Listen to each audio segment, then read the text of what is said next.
Salut à toi cher humain, et bienvenue sur Gaming News Planet. Aujourd'hui 5 news.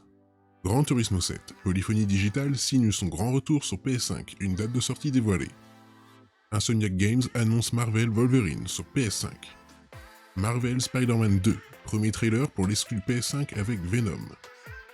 God of War Ragnarok, titre officiel, visage familier et gameplay divin pour la nouvelle aventure de Kratos et Atreus. Et enfin Star Wars Knights of the Old Republic, le remake du RPG culte de BioWare officialisé sur PS5 et PC.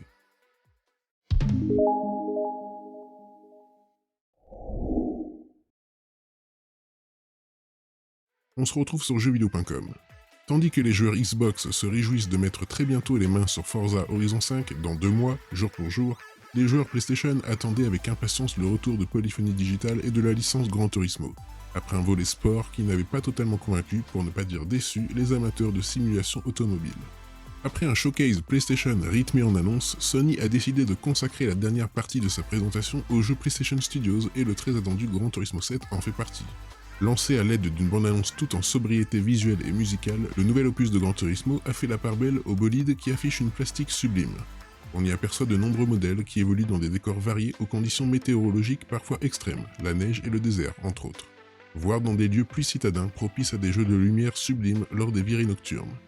Mais la bande-annonce diffusée troque vite le contemplatif pour faire crisser les pneus et nous emmener là où tout se joue, sur l'asphalte. Une musique plus rythmée nous dévoile rapidement les différentes options de personnalisation de rendu des voitures sur les circuits ainsi qu'un mode photo pour immortaliser votre véhicule fétiche. Avec ce Gran Turismo 7, Polyphony Digital semble revenir à une formule plus efficace qui devrait nous faire oublier les errances de Gran Turismo Sport. Customisation et amélioration des véhicules, garages et modèles à acquérir, circuits automobiles à première vue, le contenu semble prometteur et pléthorique. Si la présentation du jeu se clôture sur un bref aperçu des sensations au volant et à l'intérieur de l'habitacle, il nous tarde de pouvoir découvrir le titre. Il ne reste plus qu'une bonne poignée de mois à patienter puisque le jeu est prévu pour le mois de mars 2022, le 4 précisément, sur PS5.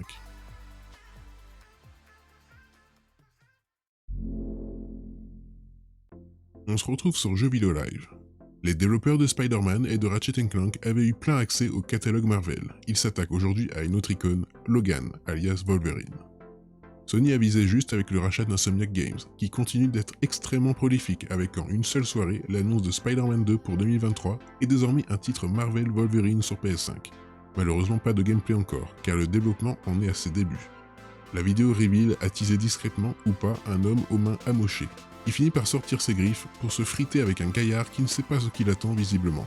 Une surprise? D'un côté, clairement, mais de l'autre, on vous rappelle que le studio avait pu choisir ce qu'il voulait dans le catalogue Marvel en 2018. De nouveau sur jeuxvideo.com. Peter Parker et Miles Morales vont reprendre du service dans Marvel Spider-Man 2, annoncé en exclusivité sur PS5 lors du PlayStation Showcase. L'ombre d'un ennemi emblématique plane dans le premier trailer dévoilé. Après avoir proposé Marvel Spider-Man en 2018 et le standalone Marvel Spider-Man Miles Morales en 2020, Insomniac Games et Sony lanceront Marvel Spider-Man 2 en 2023, et cette fois-ci il s'agira d'une exclusivité PS5. Sur le PlayStation Blog, Ryan Schneider d'Insomniac Games déclare « Nous sommes ravis de poursuivre le voyage de Peter Parker et de Miles Morales dans leur aventure solo la plus épique à ce jour.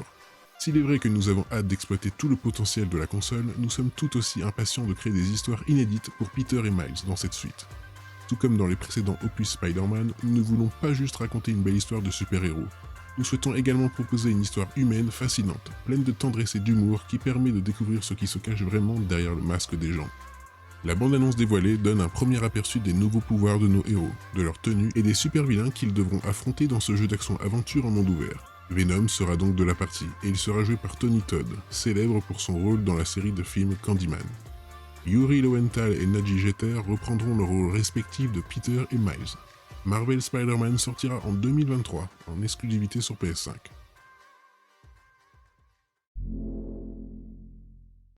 On se retrouve sur GamerGen. Le dieu de la guerre était bien au rendez-vous du PlayStation Showcase, avec un premier aperçu fort excitant. Sony Interactive Entertainment nous avait donné rendez-vous ce jeudi pour un PlayStation Showcase 2021, devant mettre en avant les prochaines exclusivités en provenance des PlayStation Studios.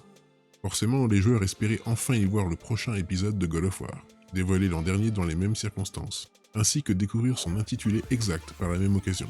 Pour commencer, vous pourrez bien continuer à l'appeler God of War Ragnarok, nom désormais bien officiel attribué à cette suite qui sera le grand final de la saga nordique de Kratos, selon Hermen Hulst. Parmi les nouveautés que les fans auront de suite repérées, notons la présence d'un traîneau pour nous déplacer en plus de la barque. Une intense scène de combat face à Freya se déroulera justement à son bord. Atreus nous accompagnera toujours, souhaitant en savoir plus sur sa véritable nature dans le conflit à venir, de même que Mimir, et nous retrouverons nos amis les nains forgerons au fil de nos voyages dans les royaumes de Vanaheim, Svartalfheim et Asgard. Outre les affrontements et scènes d'action toujours aussi intenses, la fin de la vidéo a elle aussi de quoi hyper, puisque le duo fait face à Thor, doublé par Ryan Hurst, et il libère nul autre que Tyr. Une jeune fille mystérieuse apparaît également, qui n'a rien de nordique. Reste à savoir quel rôle elle jouera dans cette fin du monde à venir. God of War Ragnarok est attendu en 2022 sur PS4 et PS5. Et enfin, toujours sur jeuxvideo.com. Star Wars Knights of the Old Republic, Star Wars KOTOR, va faire son grand retour. Le RPG culte de BioWare aura droit à un remake développé par le studio Aspyr, comme annoncé en ouverture du PlayStation Showcase diffusé ce soir. Paru en juillet 2003, Star Wars Knights of the Old Republic est considéré comme l'un des meilleurs jeux basés sur l'univers imaginé par George Lucas. Plus tôt cette année, des rumeurs avaient fait surface concernant l'arrivée d'un remake de ce RPG qui avait connu une suite en 2004, baptisé Knights of the Old Republic 2 The Sith Lords, et signé cette fois-ci Obsidian Entertainment. Star Wars KOTOR Remake, une exclusivité console PS5 temporaire. Ces rumeurs sont aujourd'hui confirmées grâce au PlayStation Showcase de Sony. Star Wars Knights of the Old Republic Remake a été annoncé sur PS5 dans un court trailer montrant le personnage emblématique de Revan. Pour le moment, pas plus d'images ni une quelconque date de sortie. Tout juste savons-nous que le jeu est développé par Aspyr Media, studio texan spécialisé dans les portages depuis bientôt 25 ans. Sur le PlayStation Blog, on nous explique que le studio a réuni des vétérans qui ont travaillé sur de grands RPG, ainsi que certains membres de l'équipe de développement originale de Knights of the Old Republic. Sony précise par ailleurs que le jeu sera une exclusivité console PS5 au lancement. En d'autres termes, il ne pourra pas sortir sur d'autres consoles avant une certaine période. Que les joueurs PC se rassurent, le jeu sortira bien sur la plateforme, comme le confirme Lucasfilm Games. Les équipes d'Aspyr et de Sony Interactive Entertainment se sont associées à Lucasfilm Games pour vous proposer un remake de cette aventure Star Wars culte. Nous recréons l'un des plus grands RPG de tous les temps, pour une nouvelle génération avec des technologies, des fonctionnalités et des graphismes modernes, tout en restant fidèle à l'histoire et aux personnages que nous chérissons. Rappelons que la licence Star Wars n'est plus exclusive à Electronic Arts, comme annoncé il y a quelques mois avec l'arrivée du label Lucasfilm Games. Ubisoft et Massive Entertainment travaillent notamment sur un nouveau jeu Star Wars en monde ouvert.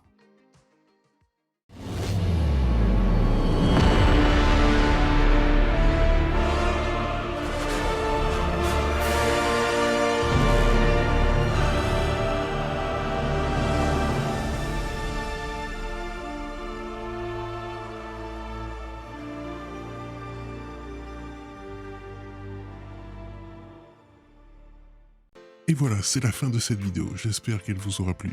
Si c'est le cas, n'oublie pas de mettre un like, de t'abonner, d'activer la petite cloche et de me suivre sur Twitter. Et moi je te dis à la prochaine, cher humain.